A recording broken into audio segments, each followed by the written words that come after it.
In this video, we're going to show you how to clear history in Safari on your MacBook. If you want to improve your device performance, one of the things you could do is to clear your history in MacBook. This tutorial will show you how to achieve this in simple steps. Open Safari. Click on History. Click on Clear History. Now, this box will give you different options. You have all history, the last hour, today, and yesterday.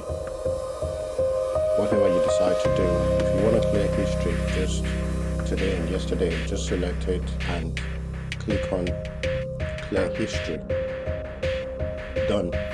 This is how you clear history in Safari on your MacBook.